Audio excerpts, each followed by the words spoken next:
99% of type beat channels fail, and it's always the producer's fault. I'm going to be honest, it's not some external source, it's not the algorithm, it's not that type beats are oversaturated, it's your own fault. And what if I told you I'm living proof of this? I was once in that position where I was blaming the algorithm, I was blaming these external sources, but I turned it around and built up a catalog of songs with millions of streams. I grown my channel to 11k subs in not that long, and I've built a proven system again and again to blow up type beat channels. The proof is right here. This channel right here is my original type beat channel, the one where I was just learning. I didn't really have any strategy. I was just kind of posting, just trying to see what happens. This is likely the position you're in where you're just kind of posting with there's really just no thought behind it. Like you're trying your best and you don't really know what to do. And that's what I did. In 4 years, I got 1.6 million views. I made some sales. I got some placements, but like it was nothing crazy. Then I took all that knowledge and I was like, what if I just went all in on a new channel?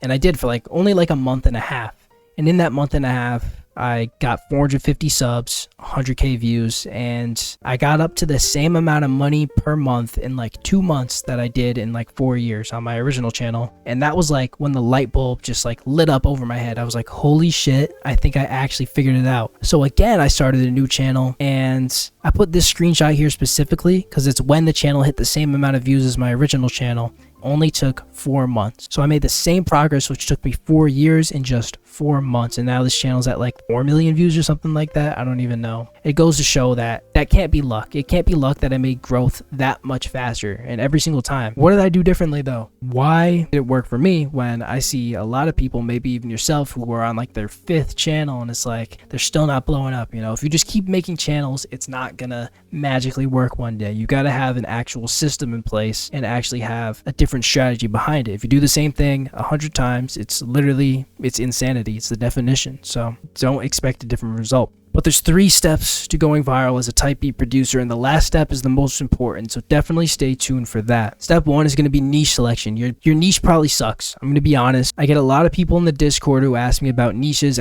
Join the Discord if you're not in it already. And they're like, oh, should I do this niche? It's getting a lot of views. And I ask, do you like making that niche? And they're like, not really, but it gets a lot of views. And I'm like, well, if you hate your niche, you're never going to be successful because you're not going to like it enough to become good to destroy your competition. More on that in a bit. So you actually have to like the music you're making. That's step 1. Step 2 has to just be a big enough niche. The niche on the left was the niche which I first started in, and there's pretty much no big beats in it, especially nowadays. 2, 3, 4 years ago, there was a couple big beats in there, but overall it's always been a super small niche. I was literally one of the top producers in that niche, and I still wasn't making that good of money. So that alone proves that you have to be in a bigger niche. Don't niche down, niche up. That's why you got to go with bigger niches. This is just a random artist I picked, Big X the Plug, but his beats are pretty trendy, especially 5 months ago or so. Maybe they're going out now, maybe there's something new now, but you just kind of have to do your own research into what sounds trending, what do you like to make, and then put those together. There's a couple different strategies with niche selection. I'll just add this little bonus tip here. There's more of the trendy niche, and there's more of the bigger timeless niche, if that makes sense. I see a lot of people do these kind of upcoming smaller artists, but they get a shit ton of views, and that's more of the trendy niche. And it is more of a gamble in my opinion, but the ROI could be good. Now, I have seen a lot of people that get a lot of views but not a lot of sales in those types of niches as well, so you have to be wary of that. When it comes to these timeless niches, these are the big superstars like Drake, J. Cole, people like that. And those obviously have the market in because they're just such big artists, but that might be a little bit harder to get started. But in my opinion, you have more longevity in those niches, and that's what I've always been a fan of, is the more long-term play.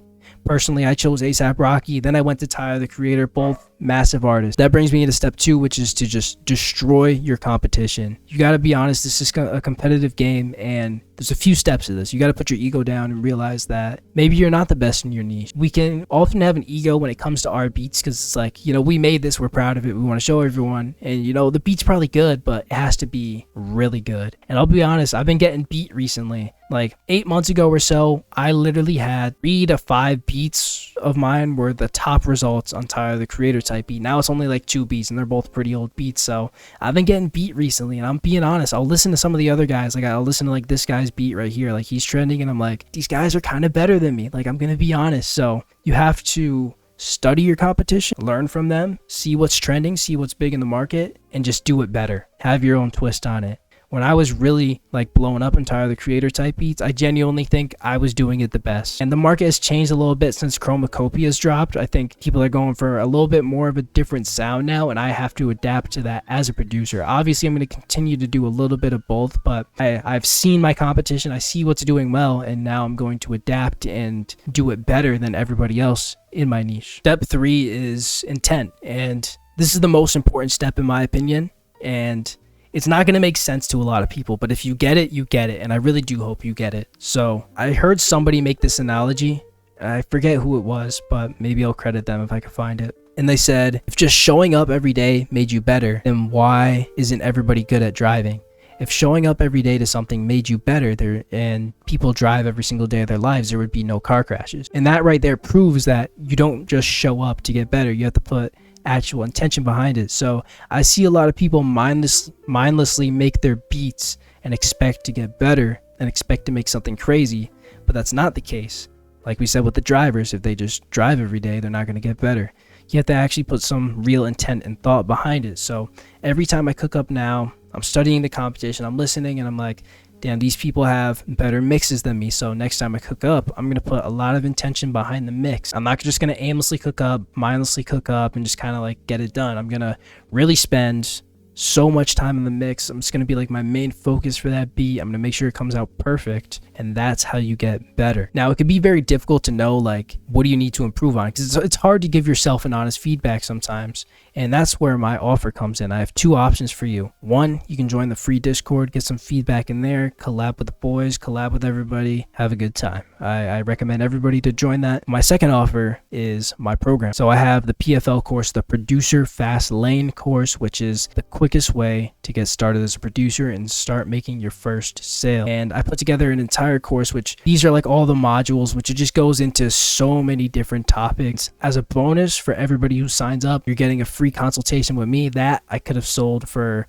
hundreds of dollars alone, but I'm adding it into the course for free. On top of that, I'm adding into the course a new little contract which you can use instead of the BeatStars contracts. Mine is way more security. There's a lot of errors and flaws in the BeatStars one, so that's something I'm working on now. So yeah, I'm just adding a lot of sauce for people who are trying to do this type beat BeatStars game. So click the first link in the description below if you're interested in that. But yeah, in my opinion, like personalized feedback, whether it's from me, you don't have to get my program if you don't want to, but getting like that personalized feedback is the best way to do it. There is no secret. I think a lot of people think there's like some crazy secret in there. It's not. It's really these 3 steps, you know. Pick a good niche. Most people don't. Destroy your competition. Become the best. Most people don't do that as well. And put actual intention. Pretty much nobody does this. And if you do those 3 things for a long enough time, it's not going to be in a week. It could be a slow process sometimes. You know, it could be 3 months, it could be 4 months, but it could be 1 week as well. So my best advice to you is follow these 3 steps.